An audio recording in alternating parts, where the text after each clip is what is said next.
রোগীর সঙ্গে চিকিৎসকের সম্পর্ক অনেকটাই আত্মিক। একজন চিকিৎসক যখন রোগীর মন জয় করতে সক্ষম হন, তখনই ওষুধের কাছে রোগের সহজ পরাজয় ঘটে। এমনই একজন মানবিক চিকিৎসক নিয়ে আমাদের আজকের হৃদয়ের গল্প। আমাদের সঙ্গে আছেন অধ্যাপক রওশন আরা বেগম। তিনি ওজিএসবির সাবেক প্রেসিডেন্ট এবং ভাইস প্রেসিডেন্ট বিএমডিসি। আপনি কেমন আছেন? ভালো। আমি তো আজকে গ্রামে এসেছি, আরও ভালো লাগছে। আপনাকে অসংখ্য ধন্যবাদ আমাদের সঙ্গে যুক্ত হওয়ার জন্য। আমি প্রথমেই আপনার কাছে জানতে চাইবো যে গাইনির যারা চিকিৎসক হয়েছেন, গড়ে উঠেছেন আপনার হাত ধরে, তাদের অনেকটাই তাদের বক্তব্য হচ্ছে যে তারা অনেক বেশি আনন্দ পায় আপনার সাথে মিশতে, সবার জন্য আপনার দরজা খোলা। একজন চিকিৎসক, তিনি একজন অধ্যাপক, আমাকে একদিন বলছিলেন যে আপাকে যখন আমি কাছে পাই তখন আমি 15 মিনিট 20 মিনিট ধরে আপাকে জড়ায় ধরে বসে থাকি। মানে তার ভালো লাগার বহিঃপ্রকাশ তিনি এমনভাবে করেছেন এবং অনেক ধরনের উদাহরণ আছে।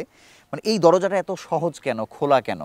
মানে আপনি এমন জীবন কেন বেছে নিলেন? আসলে এটা ওদের কাজ করতে করতে এমন একটা অভ্যেস হয়ে যায় যে, আর একটা জিনিস আমি মনে করি, নিজে শেখার চেয়ে যতটুকু শিখলাম এটুকু যদি দান না করা যায় শিক্ষাটাকে, আর আমি যদি আমার নেক্সট জেনারেশন তৈরি না করি, তাহলে তো জীবনের আর কোনো মূল্য থাকলো না। আমি যা শিখেছি আমি এটা মনে করি যে আমার পরবর্তী প্রজন্মের জন্য আমি দিতে চাই। সেই জন্যই হয়তো আমি চাই যে সবাই, আমি যতটুকু জানি তার চেয়ে যেন বেশি ওরা আরও করতে পারে। মানে চিকিৎসা পেশার পাশাপাশি একজন চিকিৎসক হিসেবে এই জায়গাটা আপনি কতটা গর্ববোধ করেন বা আনন্দবোধ করেন? গর্ববোধ করার মতো কিছু আছে বলে মনে করি না। অবশ্যই আমি আনন্দবোধ করি, এবং আমি কাজ করার মধ্যে যখন দেখতে পাই যে একটা খুব স্যাটিসফ্যাকশন, যে তার যখন রোগী এসে বলে যে তার খুব ভালো হয়েছে, বা আমি তো সবসময় আমাদেরকে একটা দুটো জীবন নিয়ে কাজ করতে হয়, মা এবং সন্তান, এবং তখন যারা আমরা দায়িত্বটুকু পালন করতে পারি ওদের জন্য, এবং মনে হয় যে স্যাটিসফাইড হয় তারা, তখনই মনে হয় যে একটা হ্যাঁ আমার কিছু করা হলো। আচ্ছা, আপনার কাছে আরও জানবো যে চিকিৎসা পেশা মানুষ কেন বেছে নেয়? এটি একটি খুবই সাধারণ প্রশ্ন যে মানুষের সেবা করতে চাই, কিন্তু আপনি এই পেশাটা কেন বেছে নিয়েছেন বা গাইনি চিকিৎসাতেই কেন আসলে আসলেন? মানে এই জায়গাতে আসলে কোনো গল্প আছে কিনা? ছোটোবেলা থেকে আসলে আমার একটা চিকিৎসক হওয়ার স্বপ্ন ছিল, আমার চেয়ে বাবার বেশি ছিল এটাতে। বাবা খুবই মনে করতেন যে একজন চিকিৎসক হতে হবে, এবং বাবা যখন আমাকে ভর্তি করাতে যান, তাকে একজন ঢাকা মেডিকেল কলেজের একজন সেক্রেটারি লেভেলে যিনি ছিলেন, তিনি খুব তাচ্ছিল্য করে বলেছিলেন যে মেয়েকে চিকিৎসক বানিয়ে কী হবে, সুতরাং আপনার সঙ্গে থাকবে না। সেটা আমার বাবা খুব কষ্ট পেয়েছিলেন যে আসলে একটা মেয়ে আর ছেলে আলাদা করে কেন দেখতে হবে। হ্যাঁ, একই তো কথা, চিকিৎসক হবে এবং মানুষের সেবা করবে, এটাই তো বড় কথা। আচ্ছা, মানুষের সোশ্যাল হবার পেছনে বা মানুষের সাথে মেশার দক্ষতার পেছনে রাজনীতি অনেকটা ভূমিকা পালন করে, এবং আপনার অতীতে কিন্তু একটি খুব উজ্জ্বল ছাত্র রাজনীতির উদাহরণ আপনার সঙ্গে আছে আর কি। মানে সেই সময়টা একটু জানতে চাই, কোথায় রাজনীতি করলেন, কি করলেন?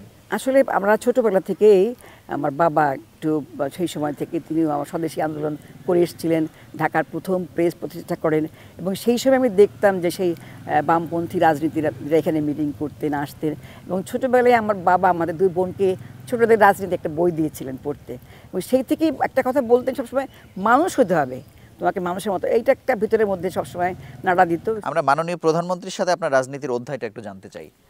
আমি যখন স্কুল ম্যাট্রিক পাস করে, আমি যখন বদরুন্নেসা গভর্নমেন্ট, ওটাকে বলতো গভর্নমেন্ট ইন্টারমিডিয়েট গার্লস কলেজ, ওটা বদরুন্নেসা কলেজ হিসেবে পরিচিত ছিল, অনেকে বলতো ইডেন ইন্টারমিডিয়েট। তো সেই সময় আমি ভর্তি হই 66-এ ম্যাট্রিক পাস করে। তখন হাসিনা আপা ছিলেন আমার 1 বছরের সিনিয়র। তো তখন যখন স্টুডেন্ট যে ইউনিয়নটা তৈরি হয়, সেই সময় তো হাসিনা আপা হলেন, আমাদের যে ক্যাবিনেট তৈরি হলো, আমাদের ফুল প্যানেলই ছাত্র ইউনিয়নের ছিল, হাসিনা আপা একমাত্র আমাদের ছাত্রলীগের সভানেত্রী সেই কমিউনিটির। এবং আমি সেই সময় ছিলাম সাহিত্য সম্পাদকনে, যে পুরা কাজটাই করে, কালচারাল প্রোগ্রাম, জার্নাল বের করা, সব কিছু করে। কিন্তু তখন কিন্তু আমরা একটু ভাবতাম না যে ছাত্রলীগ করে বা ছাত্র ইউনিয়ন করে, আমরা কিন্তু কলেজে একেবারে হরিহর আত্মার মতো এরকম ছিলাম। পরবর্তীকালে আমি ওই আপা চলে গেলেন, আমি আবার সেখানে সেই কলেজে বিবি হলাম। তো তার সাথে তারপরের থেকে ওই একটা পারিবারিক সম্পর্কের মতো হয়ে গেছিল। আমার বাবা অনেকদিন বলতেন যে ছাত্রলীগ করে, ছাত্র ইউনিয়ন করে, তোমাদের সারাক্ষণে দেখি কথা চলতেই আছে।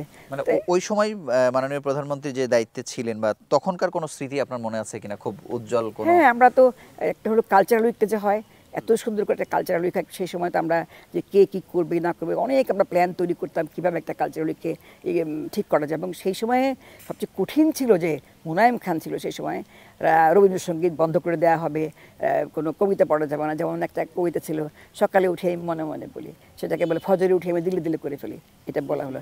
এবং এটা নিয়ে আমি একটা বক্তৃতা করেছিলাম এবং তীব্র প্রতিবাদ আমি করেছিলাম, এবং সেই জন্য হাসিনা বা তখন আমার পাশেই ছিলেন, বলছেন ভয় পাওয়ার কিছু নাই, তুমি বলে যাও। এখন যখন অনেক দিন পর দেখা হয় তখন আসলে কি কথাবার্তা হয়? এখন তো মানে আমার সাথে যখন উনি কোনো আসেন, কোনো মিটিং আসেন, সব প্রোটোকল ভেঙে বুকে জড়িয়ে ধরেন। আমার কাছে খুব মানে তখন মানে একটু খুব মনে হয় যে আমরা অনেকক্ষণ চেপে রাখেন মুখের মধ্যে, মানে অনেক কথা বলা হয় না, এবং কানে কারো কাছে মুখে আসিস না কেন।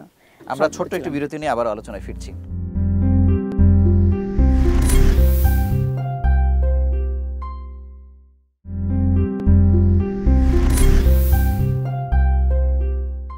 আপনি চিকিৎসক হবার কত বছর পরে মানে আপনার গ্রামের বাড়িতে একটি হাসপাতাল করলেন, এবং এটি আসলে কোন চিন্তা থেকে আসলে করলেন?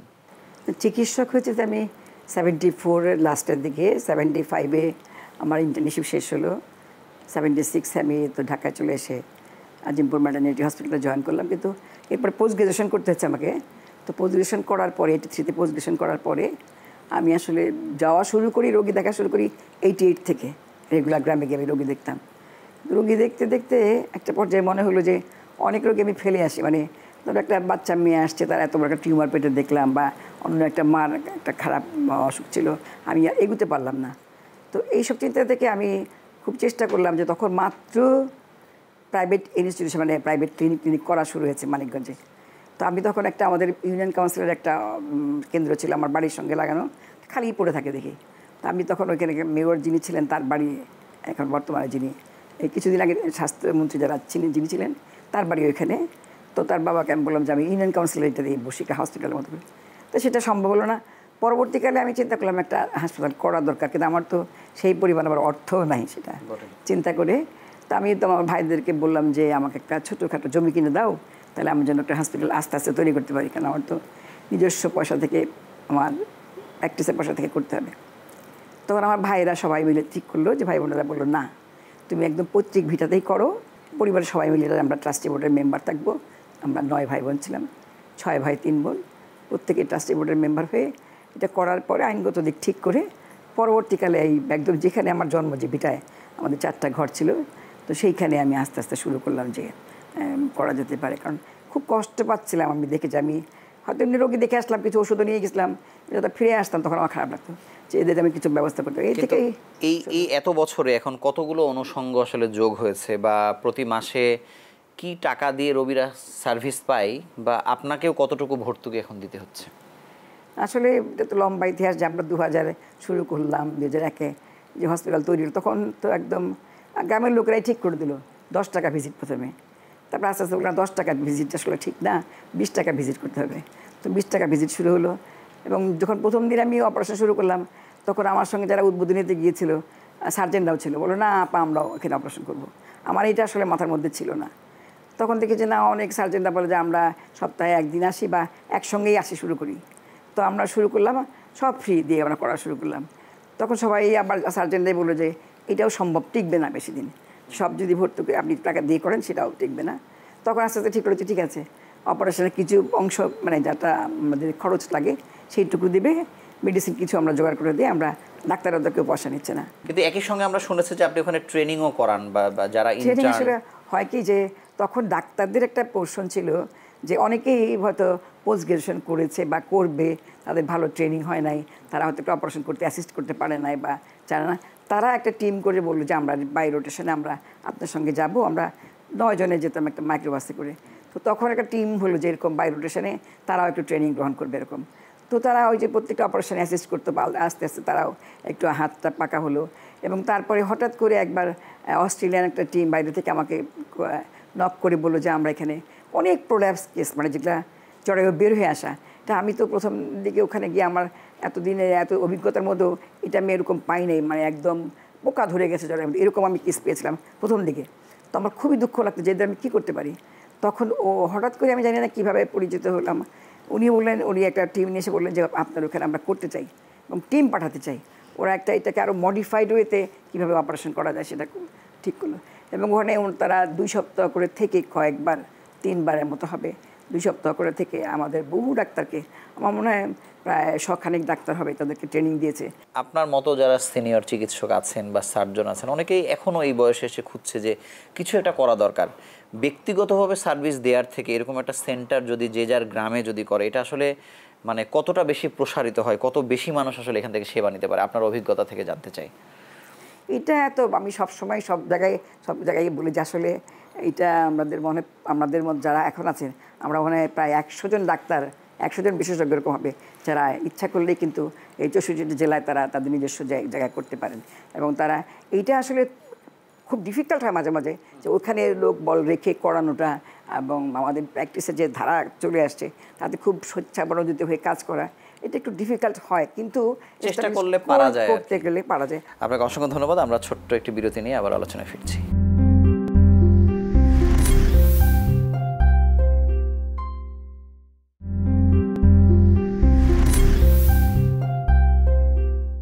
আপনি গাইনি রোগীদের জন্য আসলে চিন্তা করেছিলেন, কিন্তু এই সেন্টারটি আসলে অন্য রোগীদের ক্ষেত্রেও কোনো ভূমিকা পালন করছে কিনা, বা অন্য সিনিয়র চিকিৎসকরা সেখানে গিয়ে কোনো ধরনের ক্যাম্প করা বা রোগীদেরকে অন্যভাবে সহযোগিতা করছে কিনা?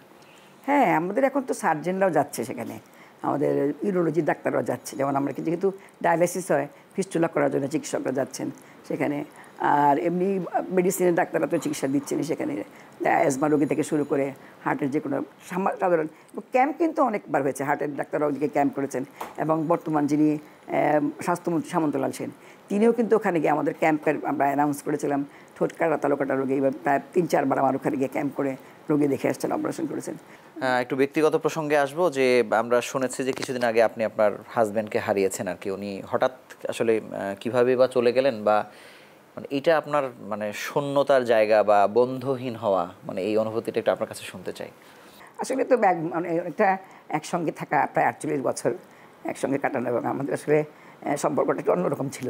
আমার ঘরে ফেরাটাই হতো তার জন্য, আসলে সারাদিন তো কাজে ব্যস্ত, এবং মনে করি আমি প্রায় 18 ঘন্টায় কাজ করতাম, এবং কাজ করার জন্য এই যে কাজ করতে পেরেছি এবং এই যে সুযোগটা পাওয়া, এটা কিন্তু বাধাহীনভাবে কাজ করা। হ্যাঁ, যেমন আমাদের প্রথম দিন থেকে একটা ছিল, আমার বাবা যেদিন কালকে একটা অনুষ্ঠানে আমি বলেছিলাম যে আসলে বিয়ের আগে কিন্তু আমার আব্বা আমার শ্বশুরকে বলেছিলেন যে একটা মেয়ে চিকিৎসক হওয়ার পরে তার কিন্তু দিনরাত্রি বলে কোনো ব্যাপার নেই, ছেলে মেয়ে বলে কোনো ব্যাপার থাকবে না। সেই সময় যেন কোনো বাধা আপনার পক্ষ থেকে বা আপনার ছেলের পক্ষ থেকে যেন না আসে, এবং সেইটা কিন্তু সবসময় আমার শ্বশুর মনে রেখেছিলেন, এবং আমার স্বামীও কিন্তু শেষ পর্যন্ত, জীবন পর্যন্ত।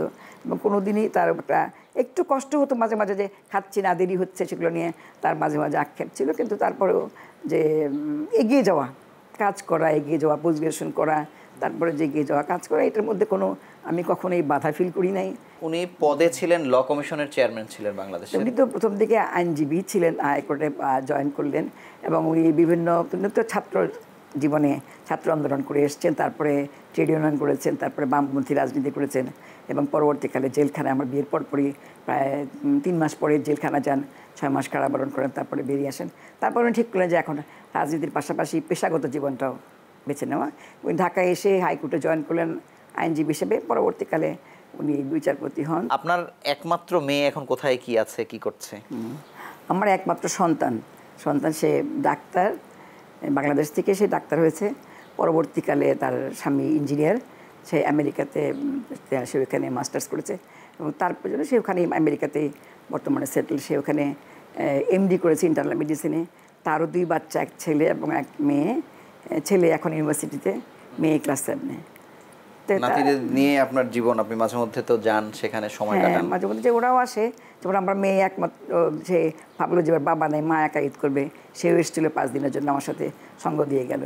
তো এটা আপা, আমি একটু ভিন্ন প্রসঙ্গে জানতে চাই যে একটা সময় মানে আপনার নাম এমনভাবে পরিচিত ছিল যে বাংলাদেশে যেন গাইনোকোলজিস্ট একজনই আছে এরকম। মনোয়ারা হাসপাতাল, আপনি বা হলি ফ্যামিলি, এই নামটা খুব বেশি শোনা যেত।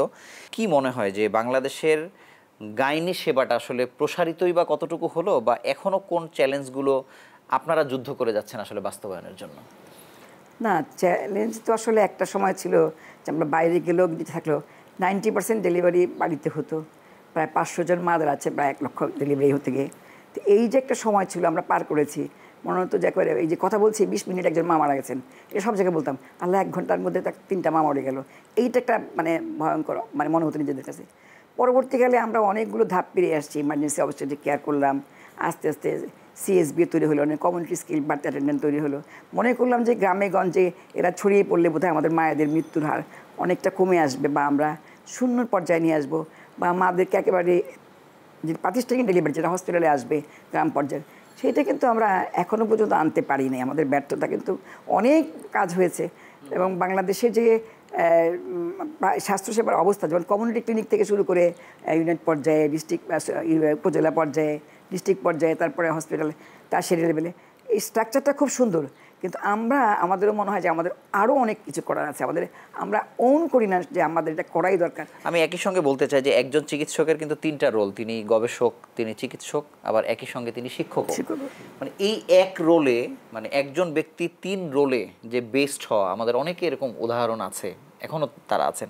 কিন্তু এখন যারা হচ্ছেন তারা আসলে এই 3 জায়গাতে তাদের ভূমিকা রাখতে পারছেন না, শুধুমাত্র তারা হয়তো চেম্বার প্র্যাকটিসের দিকে মনোযোগ দিচ্ছেন। মানে এই কম্বিনেশনটা আসলে কত জরুরি বলে মনে করেন? খুবই জরুরি। একটা মানবিক গুণাবলী থাকতে হবে আর কি। মাস্ট বি হিউম্যান, মানে একটা হিউম্যান যে কোয়ালিটি, যে একটা মানুষের প্রতি যে দরদ, যে মায়া মমতা, সেইটাই কিন্তু তাকে সেই বেস্ট চিকিৎসক হতে সাহায্য করে। ওই মানবিক গুণাবলী কিন্তু তাকে ভালো শিক্ষক হতে দেয়। সেই ভালো শিক্ষক হবে, কারণ আমার পরবর্তী জেনারেশনকে আমি কীভাবে শেখাবো তার উপরেই কিন্তু নির্ভর করে। এবং গবেষকও কিন্তু সেই ভালো হবে যে ভালো একজন চিকিৎসক এবং শিক্ষক হবেন। কাজে 3টা রাখতে গেলে এক ভালো করতেই হবে। শুধুমাত্র যদি আমি অর্থ উপার্জন বা অন্য কিছুর মধ্যে চিন্তা করি, একটা জায়গায় যদি আমি শুধু পয়সার জন্য আমি বসে থাকি এখানে, হ্যাঁ, চেম্বার প্র্যাকটিস আমি কখনোই বলি না যে শুধু পয়সার জন্যই করে কেউ। অনেকেই এখানে অনেকটা কমিটেড থাকে, আমরা যে আসবে রোগী দেখতে হবে, টাইম দেওয়া আছে, বা দূর দূরান্ত থেকে আমাদের রেফারেল সিস্টেম নেই, তারা এসে বসে থাকেন, সেখানে অবশ্যই আমাকে সময় দিতে হবে। এই যে মাতৃ মৃত্যু রোধের ক্ষেত্রে সরকার নানাভাবে সহযোগিতা করছে, কিন্তু আমরা বাংলাদেশে দেখি যে কোনো কিছু পলিটিক্যাল উইল ছাড়া আসলে হয় না। মানে ব্যাপারটা এমন যেন প্রধানমন্ত্রী যেদিন মনে করবেন তখন হয়তো সেটি বাস্তবায়ন হবে। তো যদি আমরা সেভাবেও চিন্তা করি, মানে আমাদের মায়েদের জন্য একটা নিরাপদ বাংলাদেশ তৈরি করার বা নির্মাণের ক্ষেত্রে আসলে একেবারে সুনির্দিষ্টভাবে কোন জায়গাগুলোতে নজর দেওয়া উচিত? এখন একবার তৃণমূল থেকে শুরু করে টারশিয়ারি সবখানে নজর দিতে হবে। যেমন আমি মনে করি যে কথাটা আমি বলি যে এই মায়ের নিরাপদ মাতৃত্বের ব্যাপারে আমার মনে হয় আমরা অনেক কিছুই প্রধানমন্ত্রীর কাছে যেতে পারি নাই, বলতে পারিনি, বা উনি হয়তো জানেন না। আজকে বাংলাদেশে মিডওয়াইফ তৈরি হয়েছে অনেক, এবং এটা তার ব্রেন চাইল্ড ছিল যে এই মিডওয়াইফরা কিন্তু মাদেরকে তৃণমূল পর্যায়ে রক্ষা করতে পারবে। তাদেরও এখনও পদায়ন করতে পারছি না, সেটাও একটা পলিটিক্যাল হয়ে দাঁড়িয়েছে এখানে। কাজেই আমরা মনে হয় যে একটা পলিটিক্যাল উইল ছাড়া কিছুই করা যাবে না, সেটা যেমন ঠিক তেমনি অ্যাজ এ পেশাগত সার্ভিস আমরা যারা করি আমাদেরকে এখন উঠে দাঁড়াতে হবে। যেভাবেই হোক না কেন সেটা আমাদের কিন্তু যারা আমরা পেশাগত কাজে একটা পর্যায়ে চলে এসেছি, এই সোসাইটি যারা করেন তাদের উচিত যে আসলে ওই দিকেই না তাকিয়ে এই পেশাগত যারা করেন তাদেরকে কমিটেড হতে হবে যে আমরা আমাদের অনুমতিতে চলবো। কে আমাকে টাকা পয়সা দিল, গভর্নমেন্ট না দিল, আমরা যদি আমাদের যারা কাজ করছেন এদেরকে নিয়ে ঝাঁপিয়ে পড়ি, তাহলে কিন্তু আমরা অনেকটা কাজ এগিয়ে নিতে পারবো। সেখানে কিন্তু আমাদের চুপ করে থাকা চলবে না। আপনাকে অসংখ্য ধন্যবাদ আমাদের সঙ্গে যুক্ত হওয়ার জন্য, এবং আবারও আন্তরিকভাবে অভিনন্দন জানাচ্ছি। দীর্ঘ অর্ধ শতাব্দী ধরে মায়েদের পাশে, নারীদের পাশে দাঁড়িয়ে আছেন অধ্যাপক ডাক্তার রওশন আরা বেগম। একইভাবে যোগ্য চিকিৎসক তৈরি করে যাচ্ছেন। একমাত্র লক্ষ্য বাংলাদেশে বিনা চিকিৎসায় বা অপচিকিৎসায় যেন কোনো নারীর মৃত্যু না হয়, এই প্রত্যাশায় আজকের মতো বিদায় নিচ্ছে। আগামী পর্বে আবারও নতুন কোনো অতিথি নিয়ে হাজির হব। সেই সময় পর্যন্ত ভালো থাকুন, সুস্থ থাকুন।